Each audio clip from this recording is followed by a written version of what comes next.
Hello friends, कैसे हैं आप सब। I hope all you are fine. आज की इस वीडियो में हम बात करेंगे आईआईटी जैम के 2023 में जो क्वेश्चंस आए थे उसके बारे में। ओके, जो आईआईटी जैम 2023 का जो क्वेश्चन पेपर हुआ था, इस वीडियो में उसके कुछ लीनियर अलजेब्रा और मॉडर्न अलजेब्रा के क्वेश्चंस हैं। ओके, तो पहले क्वेश्चन से स्टार्ट करते हैं। ये क्वेश्चन अपना लीनियर अलजेब्रा से है।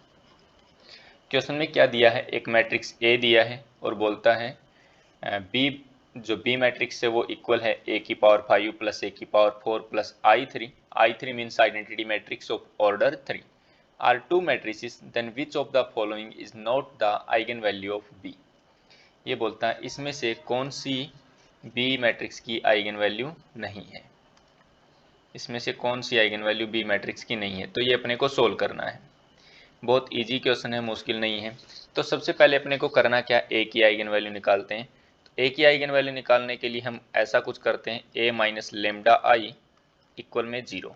ओके, तो ए माइनस लेमडा आई करते हैं, 1 माइनस लेमडा माइनस का 1 0 0 0 माइनस लेमडा 0 -2 और 2। ये डिटर्मिनेंट हमें 0 के बराबर रखना है और ये 2 माइनस लेमडा है। अब ये अपना क्या बनेगा, 1 माइनस लेमडा लिया तो ब्रैकेट में क्या आ जाएगा, माइनस लेमडा का इसके साथ मल्टीप्लाई -2 लेमडा और प्लस का लेमडा स्क्वायर।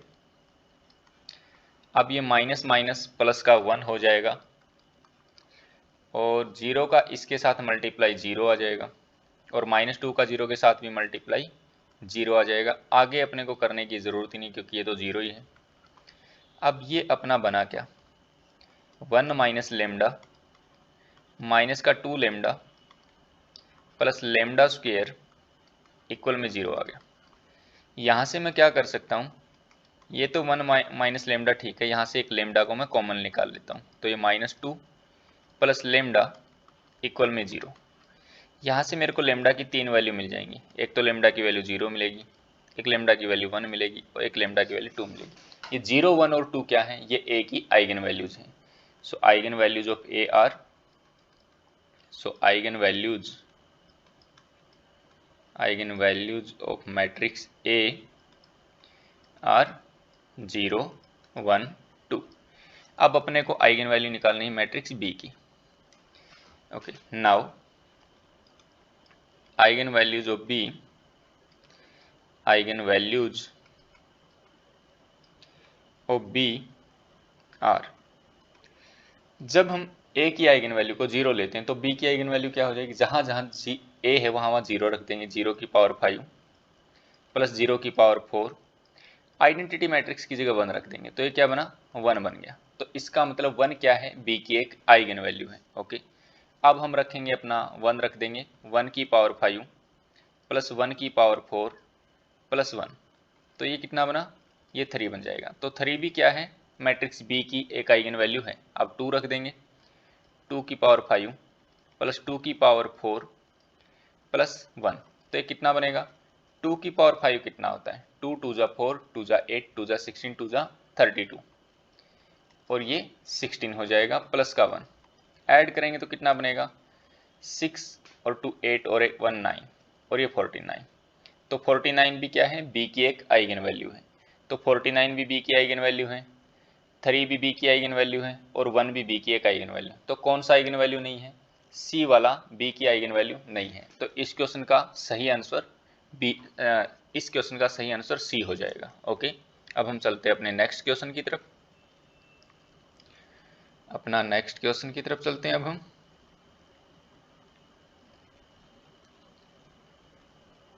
ओके, ये अपना क्वेश्चन नंबर 2 है। The dimension of a subspace of matrices 3 cross 3 R whose each row sum and column sum is 0। Okay, तो डायमेंशन बतानी है अपने को सब स्पेस की। सब स्पेस के अंदर क्या है, 3 क्रॉस 3 की मैट्रिसेस हैं और जिसमें क्या है, रो सम और कॉलम सम 0 है। तो एक मैट्रिक्स बनाते हैं हम जिसमें कॉलम सम और रो सम 0 हो। तो यहाँ पर मैं ए ले लेता हूँ, ये मैं बी ले लेता हूँ। तो इस रो का सम 0 होना चाहिए, तो इसकी वजह से मैं इसको माइनस ए और माइनस बी ले लेता हूँ। यहाँ मैंने सी लिख लिया, ये डी लिख लिया, तो यहाँ पर मेरे को माइनस सी और माइनस डी लिखना पड़ेगा। तो इन दोनों रो का सम 0 है। अब अपने को 3 क्रॉस 3 की मैट्रिक्स बनानी है, तो पहले कॉलम का सम भी 0 होना चाहिए, तो इसको मेरे को लिखना पड़ेगा माइनस ए माइनस का सी, क्योंकि अब इस कॉलम का सम 0 हो जाएगा। सेकंड कॉलम का सम भी 0 बनाने के लिए माइनस बी माइनस डी लेना पड़ेगा। थर्ड कॉलम का सम भी 0 बने तो ये मेरे को लेना पड़ेगा A plus B plus C plus D. Okay, अब आप इस मैट्रिक्स के अंदर देखेंगे कि इंडिपेंडेंट वेरिएबल कितने हैं। इसके अंदर इंडिपेंडेंट वेरिएबल 4 हैं। इंडिपेंडेंट वेरिएबल कितने हैं? इंडिपेंडेंट वेरिएबल आर 4 हैं। ए बी सी और डी 4 इंडिपेंडेंट वेरिएबल हैं। बाकी सब किससे मिलके बने हैं? ए बी सी डी से मिलके बने हैं। इसका मतलब डायमेंशन ऑफ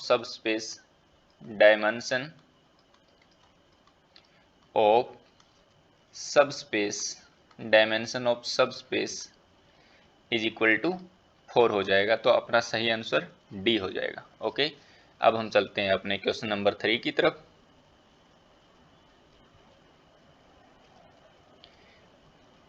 ये अपना क्वेश्चन नंबर 3 है। तो इसमें क्या पूछता है? Number of linear independent eigen vectors of matrix. Okay, number of linear independent eigen vectors of matrix.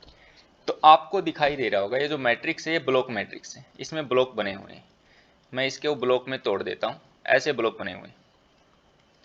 तो ब्लॉक मैट्रिक्स की आइगन वैल्यू कैसे निकालते हैं? ब्लॉक्स की कैरेक्टरिस्टिक्स पॉलिनोमियल निकाल के मल्टीप्लाई कर देते हैं। तो कैरेक्टरिस्टिक्स पॉलिनोमियल ऑफ ए, पूरा नाम लिखता हूं, कैरेक्टरिस्टिक्स पॉलिनोमियल ऑफ ए,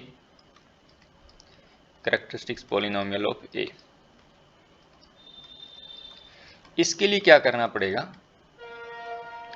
आपको दोनों ब्लॉक की अलग अलग पॉलिनोमियल निकाल के मल्टीप्लाई कर देना है। तो पहले अपने पास ये 1 1 2 2 है, इसकी कैरेक्टरिस्टिक्स पॉलिनोमियल निकालनी है। तो क्या करेंगे? 1 minus lambda 2 minus lambda equal में 0 कर देंगे। ओके, ऐसा कर सकते हैं, या फिर आप ऐसे कर देना, lambda square minus trace lambda plus determinant equal में 0, ऐसे करके भी निकाल सकते हैं। तो मैं इसी का यूज करता हूं। तो लेमडा स्क्वायर, इस मैट्रिक्स का ट्रेस क्या हो जाएगा? जो ये अपना 1 1 2 2 मैट्रिक्स था, इसका ट्रेस क्या हो जाएगा? 3 हो जाएगा। 2 + 1 3, तो माइनस का 3x प्लस में डिटर्मिनेंट क्या हो जाएगा? 2 - 2 0 हो जाएगा डिटर्मिनेंट। तो ये तो क्या हो गया? ये ऊपर वाले ब्लॉक की कैरेक्टरिस्टिक्स पॉलिनोमियल होगी। अब नीचे वाले ब्लॉक की कैरेक्टरिस्टिक्स पॉलिनोमियल क्या बनेगी?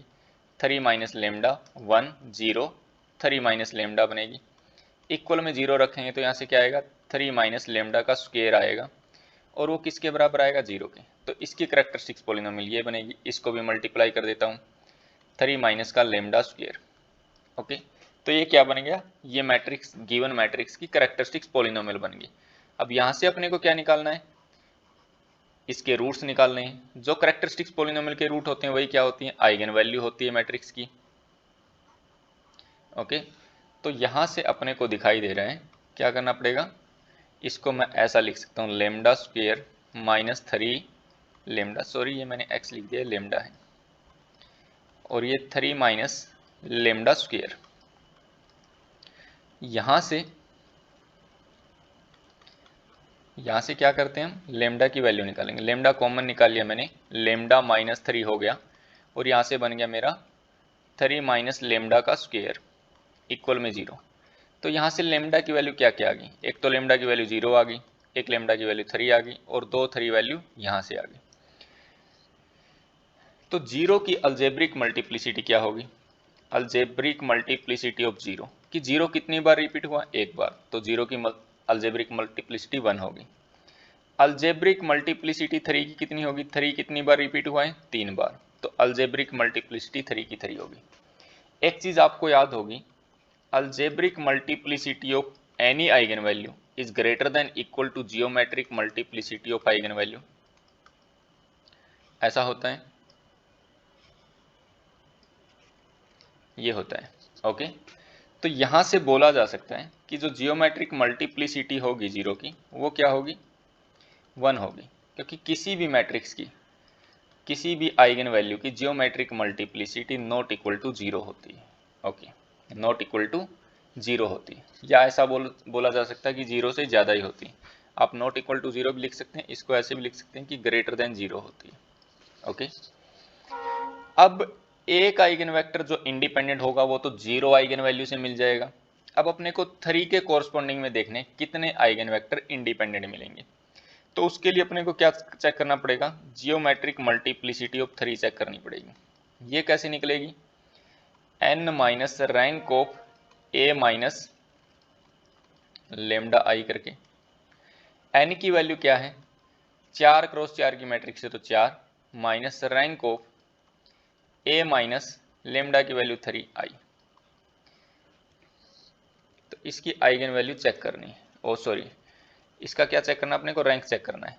तो 1 माइनस 3 करेंगे तो ये मैं कर रहा हूँ a माइनस 3i, ये मैट्रिक्स में बना रहा हूँ।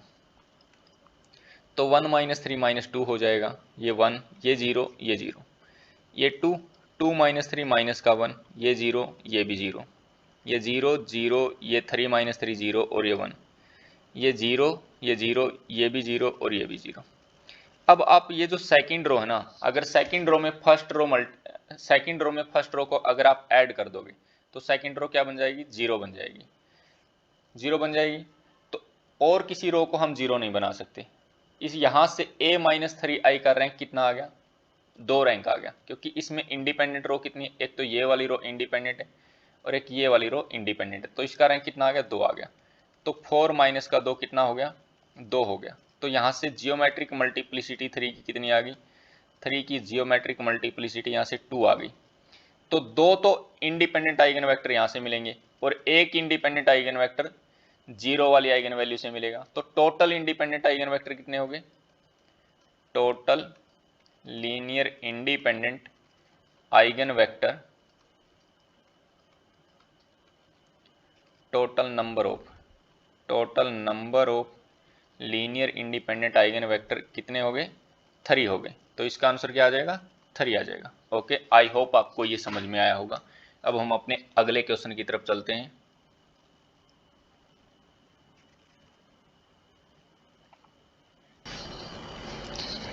तो क्वेश्चन नंबर 4 में अपने को क्या करना है, एक ट्रांसफॉर्मेशन दिया है अपने को P2R से P4R में। तो बेसिस ऑफ P2 क्या होती है, आप सबको पता है। बेसिस ऑफ P2 क्या होगी, इसके अंदर 1x और x स्क्वायर आएगा। बेसिस ऑफ P4 क्या होगी, कि इसके अंदर वो सारी पॉलिनोमियल है जिसकी डिग्री 4 या 4 से कम है, तो इसकी बेसिस में 1x, x square, x cube और x4 आएगा। अब अपने को टी मैट्रिक्स बनानी, तो टी में जब मैं 1 पुट करूंगा, 1 मेरा क्या है, एक पॉलिनोमियल है। अब इसमें कोई x तो है नहीं, तो p ऑफ x स्क्वायर इसका क्या बनेगा, 1 ही बन जाएगा। अब t में जब मैं x पुट करूंगा, तो ये x क्या है, एक पॉलिनोमियल है, इसमें x की जगह हमने x स्क्वायर पुट किया तो ये x स्क्वायर बन गया। अब जब t में मैंने x स्क्वायर पुट किया तो ये क्या बन जाएगा, x की पावर 4 बन जाएगा। अब 1 को मैं P4 की बेसिस में कैसे लिख सकता हूँ, 1 into 1 plus 0 into x plus 0 into x square plus 0 into x cube plus 0 into x की पावर 4। अब एक्स स्क्वायर वाले को कैसे लिख सकता हूँ, 0 into 1 plus 0 into x plus 1 into x square plus 0 into x cube plus 0 into x की power 4। अब ऐसे x की पावर 4 को कैसे लिख सकता हूँ, 0 into 1, 0 into x, 0 into x square, 0 into x cube plus 1 into x की पावर 4। ओके, अब यहां से मैट्रिक्स कैसे बनेगी टी, तो इन सबको कोफिशिएंट को लिखो 1 0 0 0 0, ये अपना 0 0 1 0 0, लास्ट वाले में 0 0 0 0 1। ये एक मैट्रिक्स, इसका अपने को क्या करना है, ट्रांसपोज करना है। ट्रांसपोज करना है, ट्रांसपोज करने के बाद वो कौन सी मैट्रिक्स बनेगी, वो अपना टी मैट्रिक्स बन जाएगा। तो ट्रांसपोज करने के बाद ये कुछ ऐसा आ जाएगा 1 0 0 0 0 0 0 1 0 0, ये अपना 0 0 0 0 1, ये मैट्रिक्स आ गया। इस मैट्रिक्स का रैंक क्या है, रैंक ऑफ टी यहाँ पर क्या है, 3 है। तो इसका आंसर कितना आ जाएगा, आंसर सी आ जाएगा। देखो ये इतना सब करने की आपको ज़रूरत नहीं है, ये मैं आपको समझाने के लिए किया हूँ। अगर आपको ये सब चीज़ें आती हैं तो आप डायरेक्ट भी इसको लिख सकते हैं। ये बिल्कुल सेकंडों का क्वेश्चन है, ज़्यादा टाइम नहीं लगने वाला इसमें। तो हम अपने अगले क्वेश्चन की तरफ चलते हैं। अब हम चलते हैं अपने क्वेश्चन नंबर 5 की तरफ। क्वेश्चन नंबर 5 में क्या दिया है, एक मैट्रिक्स है जिसका ऑर्डर 3 है। ए कोई 3x3 की मैट्रिक्स है। ए का डिटरमिनेंट अपने को 5 दिया है और अपने से इसका डिटरमिनेंट पूछ रहा है A into adjoint of A का। तो आपको पता है determinant of A into B बराबर होता है determinant of A into determinant of adjoint of A हो जाएगा। ओके, अब ए का डिटरमिनेंट, एडजॉइंट ऑफ ए का डिटरमिनेंट किसके बराबर होता है, ए की पावर n-1 की, है ना।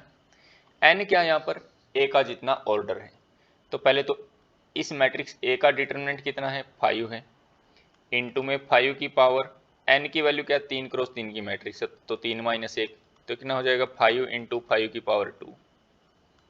तो ये हो जाएगा अपना 5 इंटू 25, 25 का और 5 का मल्टीप्लाई हो जाएगा 125।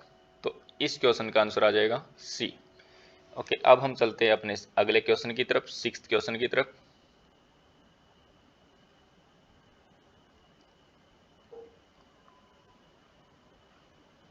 सिक्स्थ क्वेश्चन में क्या दिया है, ए एक 3x3 की मैट्रिक्स है।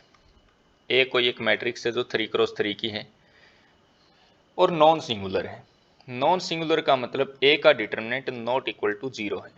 Okay, and B is another matrix, B कोई भी एक दूसरी मैट्रिक्स है, B is any matrix, B is any matrix,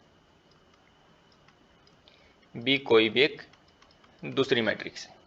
okay, A 3x3 की मैट्रिक्स है और बी कोई भी एक दूसरी मैट्रिक्स है और ए बी बराबर 0 मैट्रिक्स है। ए बी क्या है, 0 मैट्रिक्स के बराबर है। इसका मतलब क्या हो गया कि ए बी का डिटरमिनेंट भी क्या होगा, 0 होगा। ए बी का डिटरमिनेंट भी क्या होगा, 0 होगा। अगर ए और बी का डिटरमिनेंट 0 है तो यहाँ से हम बोल सकते हैं या तो ए का डिटरमिनेंट 0 है या फिर बी का डिटरमिनेंट 0 है। बट क्वेश्चन वाले ने दिया है, बट इट इज गिवन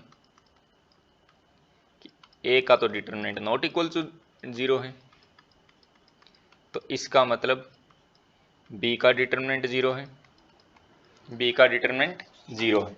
अगर बी का डिटरमिनेंट 0 है तो बी का रैंक क्या होगा, इसके ऑर्डर से छोटा होगा। बी का रैंक क्या होगा, इसके ऑर्डर से छोटा होगा। अब छोटा होगा तो क्या हो सकता है, अब बी का रैंक छोटा होगा तो क्या होगा, 3 से कम होगा। बी का रैंक 4 तो हो नहीं सकता, तो यहाँ से क्या बोलेंगे, रैंक ऑफ बी 3 या 3 से छोटा होगा। सॉरी, बी का रैंक 3 नहीं हो सकता, क्योंकि अगर बी का रैंक 3 हो गया तो डिटरमिनेंट 0 नहीं आएगा। तो बी का रैंक क्या होगा, 3 से छोटा होगा। तो 3 से बी का रैंक छोटा कितना हो सकता है, 2 हो सकता है, 1 हो सकता है। बट ये किसकी रैंक की बात कर रहा है, मैक्सिमम रैंक ऑफ बी की। मैक्सिमम रैंक ऑफ बी क्या हो सकता है, 2 हो सकता है, क्योंकि रैंक 3 नहीं हो सकता बी का, क्योंकि अगर 3 हो गया तो बी का डिटरमिनेंट 0 नहीं आएगा। बट बी का डिटरमिनेंट तो 0 है। यहाँ से बोल सकते हैं हम maximum rank of B, maximum rank of B is 2। Okay, maximum B का रैंक 2 हो सकता है। अब हम चलते हैं अपने क्वेश्चन नंबर 7 की तरफ।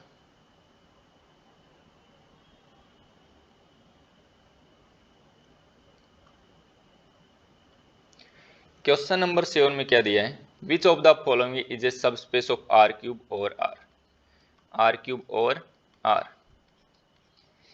ओके, तो आपको सीधा सीधा दिखाई दे रहा होगा जो बी वाला है वो आपका सबस्पेस नहीं बन सकता, क्योंकि option B is not true, true नहीं है। क्यों ट्रू नहीं है? क्योंकि ये सबस्पेस बनेगा ही नहीं। सबस्पेस क्यों नहीं बनेगा? क्योंकि इसके अंदर आइडेंटिटी नहीं आएगी, है ना, क्योंकि इसके अंदर आइडेंटिटी नहीं आएगी। 0 0 और 0 रखेंगे तो ये 1 बन जाएगा, है ना। तो इसके अंदर आइडेंटिटी नहीं है, तो इसका मतलब ऑप्शन बी तो हमारा क्या हो गया, गलत हो गया। अब सी को चेक करते हैं, सी क्यों गलत है, बी का रीजन भी लिख देते हैं, because it does not have identity, because it does not have identity element, identity element.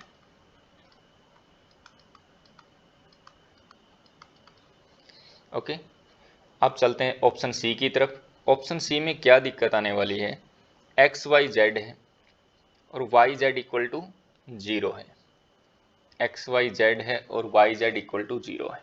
Okay, तो ये देखो आप, वाई जेड का मल्टीप्लाई 0 है, तो 1 0 0 लेता हूँ मैं इसमें, और एक दूसरा एलिमेंट लेता हूँ मैं, नहीं, इस एलिमेंट को मैं कुछ ऐसा लेता हूँ, इस एलिमेंट को हम लेते हैं बहुत सिंपल सा, ऐसे ले लेते हैं 0 1 0 लेते हैं, और एक दूसरा एलिमेंट लेते हैं हम 0 0 1। ये दोनों एलिमेंट ऑप्शन सी वाले में बिलोंग करते हैं। बट अगर इन दोनों का हम एडिशन कर दें, इन दोनों का क्या कर दें, एडिशन कर दें, कैसा बनेगा, 0 1 1 बनेगा। बट यहाँ तो 1 और 1 का मल्टीप्लाई 0 नहीं है, तो इसका मतलब क्या हुआ, ये तो क्लोजर ही नहीं है। क्लोजर नहीं है तो ऑप्शन सी क्या बनेगा, वेक्टर स्पेस नहीं बन पाएगा, क्योंकि क्लोजर प्रॉपर्टी होल्ड नहीं करती है। अब आप डी की तरफ चलो, यहां पर लिख देते हैं option C false, option C false, closure property not hold, closure property not hold.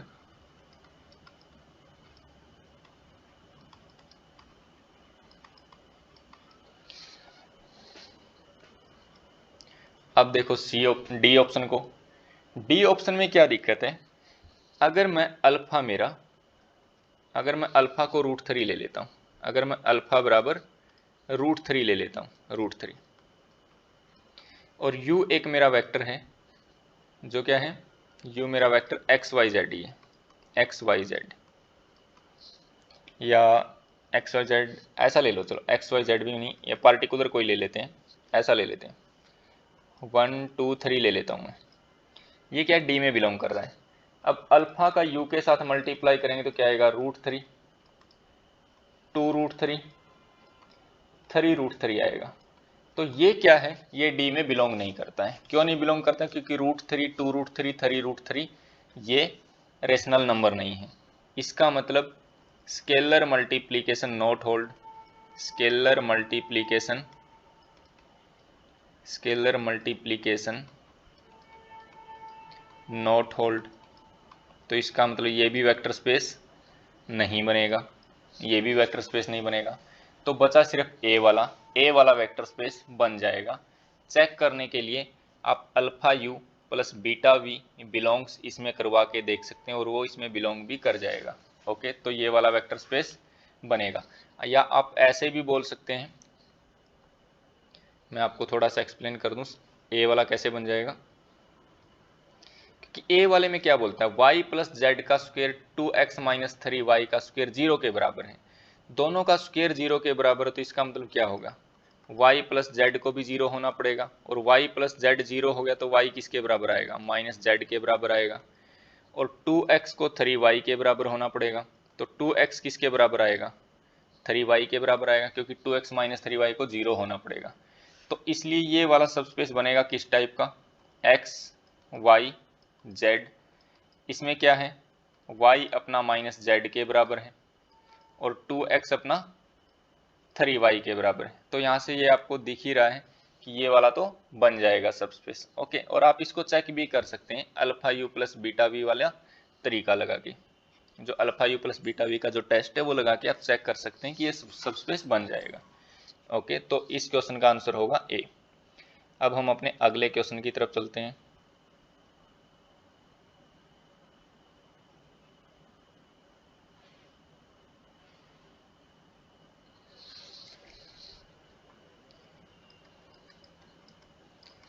ये बोलता है कि ये जो सिस्टम ऑफ इक्वेशन है इसमें क्या अल्फा और बीटा भी इंक्लूड किए गए हैं। तो ऑप्शन दिया infinitely many solution for any alpha when beta equal to 5।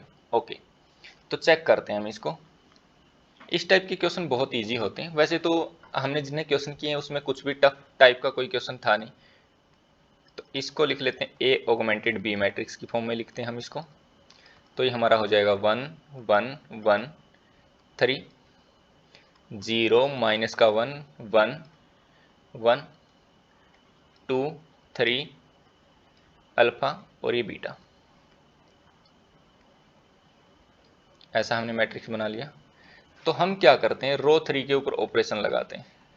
रो 3 के ऊपर ऑपरेशन लगाते हैं। क्या ऑपरेशन लगाते हैं, रो 3 माइनस 2 रो 1, है ना। अब ये हमारा मैट्रिक्स कैसा बन जाएगा, कुछ ऐसा हो जाएगा 1 1 1 3 0 माइनस का 1 1 और ये 1, ये बनेगा अपना 2 माइनस 2 0 हो जाएगा, और ये 3 माइनस 2 1 हो जाएगा, और ये अल्फा माइनस 2 बन जाएगा, और ये बीटा माइनस 6 बन जाएगा। ओके, ऐसा हो गया। अब हम क्या करते हैं, रो 3 के ऊपर ऑपरेशन लगाते हैं। रो 3 में रो 2 को ऐड कर देते हैं। रो 3 में रो 2 को ऐड कर देते हैं। रो 3 के ऊपर ऑपरेशन लगाया, रो 3 प्लस रो 2। तो ये अपना मैट्रिक्स कैसा बन जाएगा, अब 1 1 1 ये 3, ये 0, ये माइनस का 1 और ये 1, ये 1, ये 0, ये 0। अब रो 3 में रो 2 को हम ऐड कर रहे हैं तो ये क्या बनेगा, अल्फा माइनस 1 बनेगा, और ये क्या बनेगा, बीटा माइनस 5 बनेगा। ठीक है। अब अगर अपना अल्फा माइनस 1 0 के बराबर हो जाए, मतलब कि अल्फा अपना 1 के बराबर हो जाए, तो क्या मिलेगा। अगर अल्फा अपना 1 के बराबर हो जाए तो क्या मिलेगा, और बीटा अगर अल्फा अपना 1 हो जाए और बीटा माइनस 5 0 के बराबर आ जाए, तो यहाँ से बीटा की वैल्यू क्या आ गई, 5 आ गई। इस केस में तो इसके इनफाइनाइट सॉल्यूशन हो जाएंगे। अब हम अपने ऑप्शंस को देखते हैं।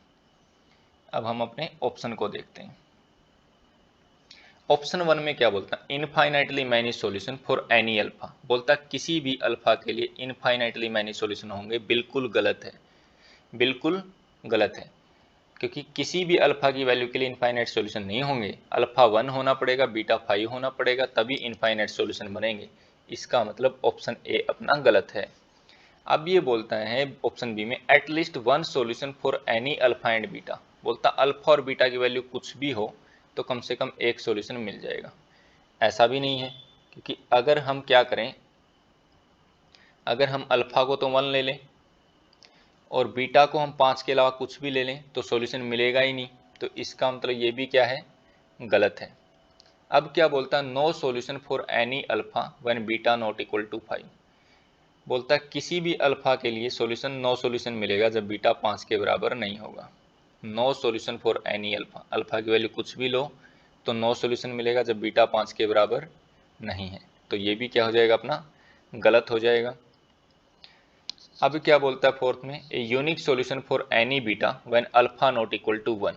बिल्कुल सही बात है, जब अल्फा अपना 1 के बराबर नहीं होगा, बीटा चाहे कुछ भी हो, तो अपने को यूनिक सॉल्यूशन मिलेगा, क्योंकि इसका रैंक कितना आ जाएगा, फिर 3 आ जाएगा। 3 रैंक, नंबर ऑफ वेरिएबल भी 3, तो यूनिक सॉल्यूशन मिल जाएगा। तो डी ऑप्शन। ए, बी और सी तीनों क्या होंगे, गलत ऑप्शन हो जाएंगे। अब हम चलते हैं अपने अगले क्वेश्चन की तरफ। अगर इन क्वेश्चंस में आपको कहीं भी कुछ भी डाउट बचता है, आप कमेंट सेक्शन में पूछ सकते हैं। ओके, तो ये अपना क्वेश्चन नंबर 9 है।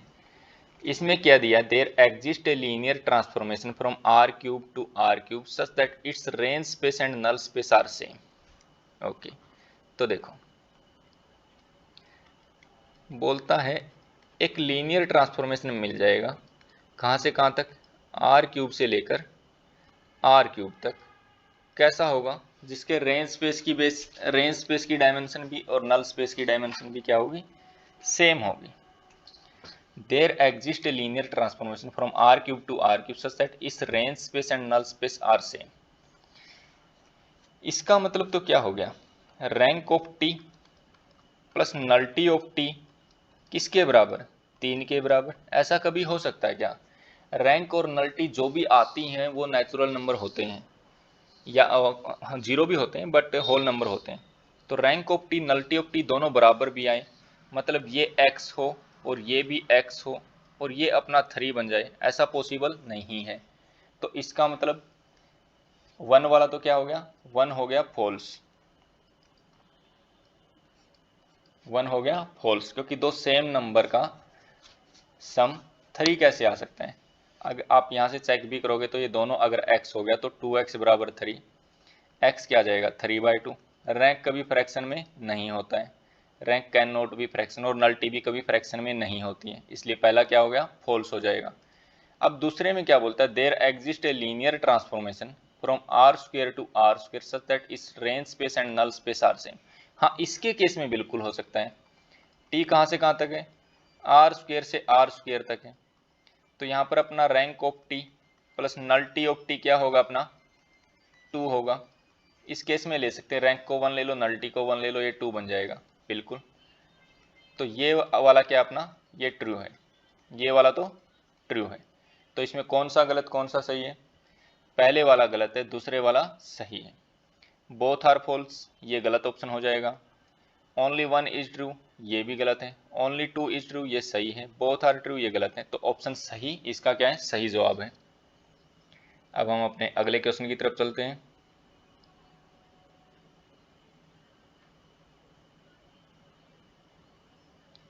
ये अपना जो क्वेश्चन 10 है ये मॉडर्न अलजेब्रा से है। ओके, इसमें क्या पूछा गया है, sigma belongs to S8। Okay, symmetric group, जो 8 एलिमेंट के ऊपर जो सिमेट्रिक ग्रुप बना है। Okay, let order of sigma denote the order of sigma, then maximum order of sigma. Okay, maximum sigma का ऑर्डर क्या हो सकता है। अब सिग्मा अपना S8 से बिलोंग करता है। ओके, मैक्सिमम अपना 8 से बिलोंग करता है, सिग्मा S8 से बिलोंग करता है, और सिग्मा का मैक्सिमम ऑर्डर पूछ रहा है क्या हो सकता है। अब 8 के हम पार्टीशन कैसे कर सकते हैं, 8 के पार्टीशन हम 5 + 3 कर सकते हैं, है ना। मतलब इस टाइप का एलिमेंट 1 2 3 4 5 6 7 8, ये जो एलिमेंट है अगर ये अपना सिग्मा है, इसका ऑर्डर क्या होगा, ऑर्डर ऑफ सिग्मा होगा एलसीएम ऑफ 5 और 3, इसका एलसीएम कितना आएगा 15 आएगा। बाकी हम जो भी पार्टीशन करेंगे 8 का और क्या पार्टीशन करेंगे, 6 2 करेंगे तो यहाँ पर एलसीएम कितना आ जाएगा, यहाँ पर एलसीएम 6 और 2 का कितना आएगा 6 ही आएगा, तो यहाँ पर ऑर्डर क्या रहा 6 रहा। और जो भी आप पार्टीशन करेंगे वहाँ पर ऑर्डर क्या रहेगा 15 से कम ही रहेगा। तो मैक्सिमम ऑर्डर तभी बनेगा जब एक 5 और एक 3 आएगा, तो इसका मैक्सिमम ऑर्डर 15 होगा। ओके, अगले क्वेश्चन की तरफ चलते हैं हम।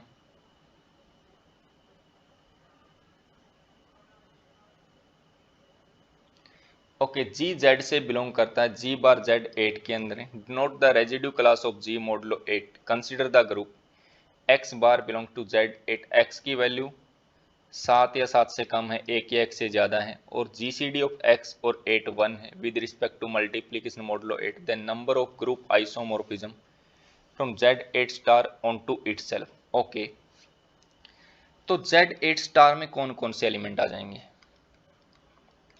Z8 स्टार में कौन कौन से एलिमेंट आ जाएंगे।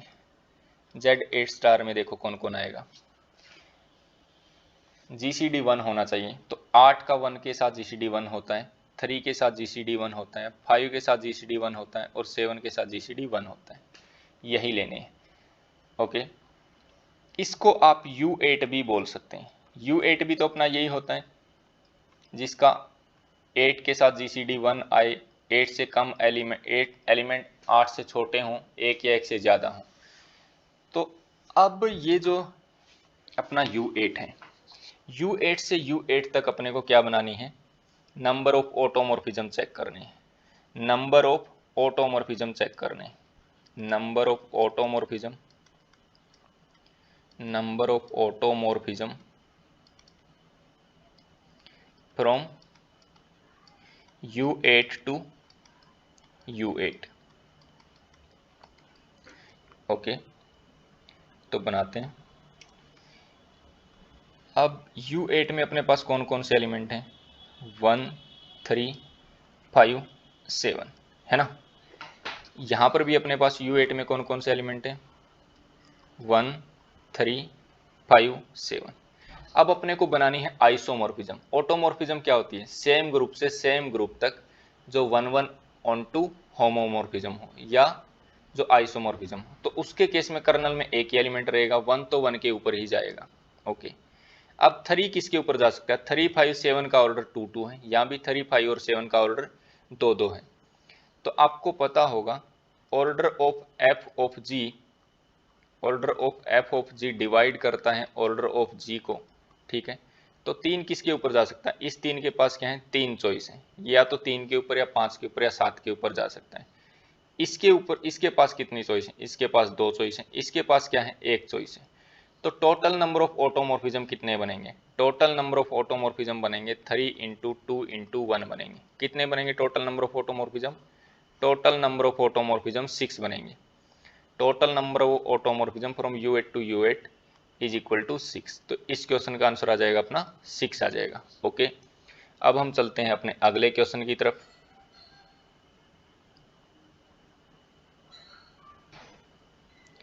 बोलता है let G be a finite group then G is necessarily a cyclic group if the order of G is.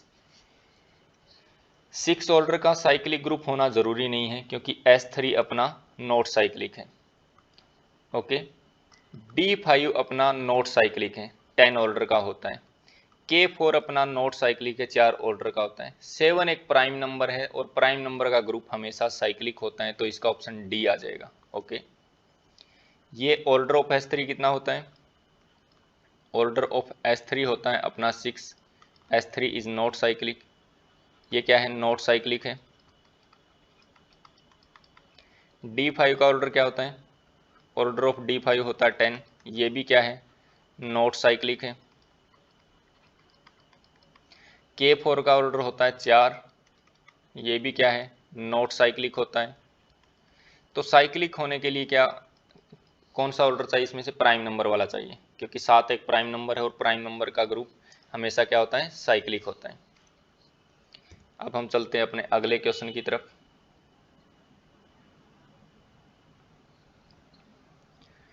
इसमें पूछा है Z2 से S5 तक total number of group homomorphism कितने बनेंगे, total number of group homomorphism कितने बनेंगे। Okay,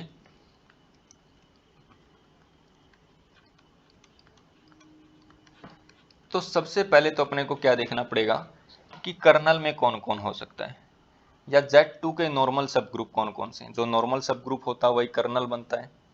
तो एक तो सीधी सी बात है कि Z2 जो 0 और 1 आएगा, जिसमें यहां पर जो अपना S5 है, S5 इसमें क्या है, सारे के सारे एलिमेंट को किस पर भेज दो, आइडेंटिटी के ऊपर भेज दो। तो एक होमोमॉर्फिज्म तो यहां से बन जाएगा, एक होमोमॉर्फिज्म तो यहां से बन जाएगा।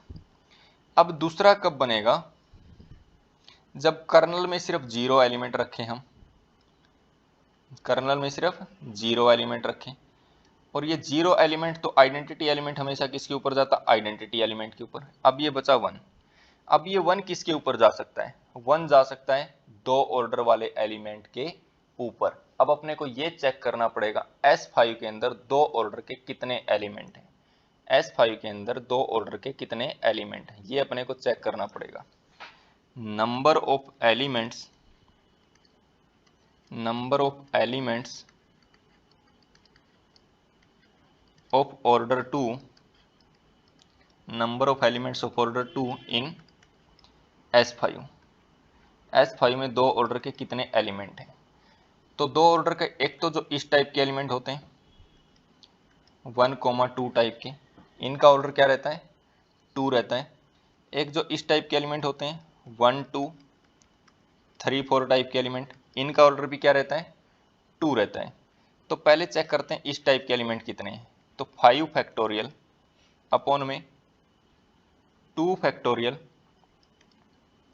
इंटू में इसके साथ और कौन आएगा? 3, 4, 5 आएगा। तो 2 फैक्टोरियल इंटू में 1 की पावर 3 इंटू में 3 फैक्टोरियल, है ना? ये 2 फैक्टोरियल गलत लिख दिया मैं। 2 इंटू में 1 की पावर 3 इंटू 3 फैक्टोरियल, कितना बन जाएगा ये? 5 इंटू 4 अपॉन में 2, 2 2 जा 4, 5 2 जा 10।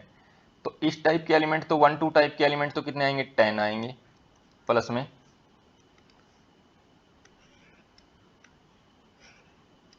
अब अपने को चेक करने इस टाइप के एलिमेंट कितने होंगे, इस टाइप के एलिमेंट कितने होंगे। तो यहाँ पर हम 5 भी लिख लेते हैं। तो ये कितना हो जाएगा अपना? 5 फैक्टोरियल अपॉन में 2 की पावर 2 इंटू में 2 फैक्टोरियल इंटू में 1। तो कितना बनेगा?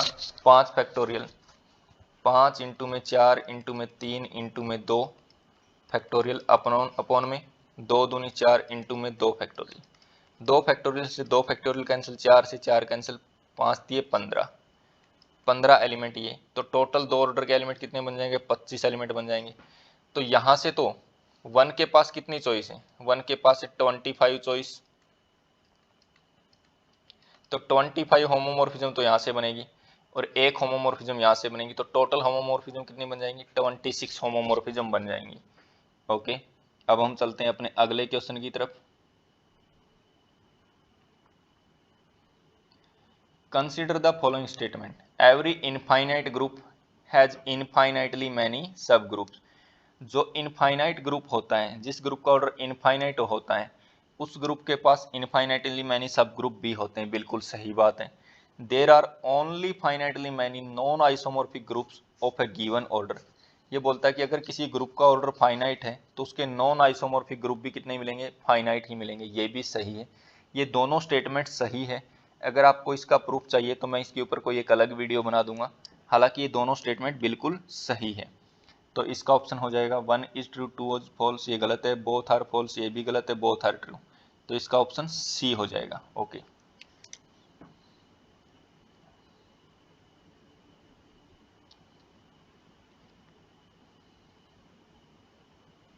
अब हम चलते हैं अपने अगले क्वेश्चन की तरफ। Number of permutation in S4 that have exactly 2 cycles in their cyclic decomposition. Okay, in their cyclic decomposition, number of permutations in S4 that have exactly 2 cycle decomposition। S4 में ऐसे कितने एलिमेंट होंगे जिसकी cycle decomposition 2 हो, exactly 2 cycle decomposition हो। तो 2 cycle decomposition वाले कैसे हो सकते हैं? 1, 2, 3, 4 हो सकता है। और कौन हो सकता है दो साइकिल डीकम्पोजिशन वाला? 1, 2, 3, 4 हो सकता है। और साइकिल डीकम्पोजिशन वाला कैसे बन सकता है? और कोई साइकिल डीकम्पोजिशन वाला नहीं बनेगा जिसमें क्या हो? 2 साइकिल हो। अब इस टाइप के कितने एलिमेंट मिलेंगे? 4 फैक्टोरियल अपॉन में 2 की पावर 2 इंटू में 2 फैक्टोरियल। तो कितना हो जाएगा? 4 इंटू 3 इंटू 2 फैक्टोरियल अपॉन में 4 इंटू 2 फैक्टोरियल। तो 2 फैक्टोरियल से 2 फैक्टोरियल कैंसिल, 4 से 4 कैंसिल, कितना बना? 3 बन गया। इस टाइप के एलिमेंट कितने होंगे? 4 फैक्टोरियल। कौन 3 साइकिल वाला 1 है तो 3 की पावर 1, एक साइकिल वाला भी क्या है? 1 है, तो 1 की पावर 1, दोनों की पावर 1 है तो 1 फैक्टोरियल इंटू में 1 फैक्टोरियल। तो ये कितना बनेगा? 4 इंटू 3 इंटू 2 इंटू 1 अपॉन में 3, 3 से 3 कैंसिल, 4 2 जा 8, 8 प्लस 3 कितना हो जाएगा? 11 हो जाएगा। तो ऐसे कितने एलिमेंट होंगे? 11 एलिमेंट होंगे। The number of permutation in S4 that have exactly 2 cycle in their cycle decomposition is equal to 11 होंगे। ऐसे 11 एलिमेंट होंगे जिसकी साइकिल डिकम्पोजिशन में 2 ही साइकिल होंगे। ओके।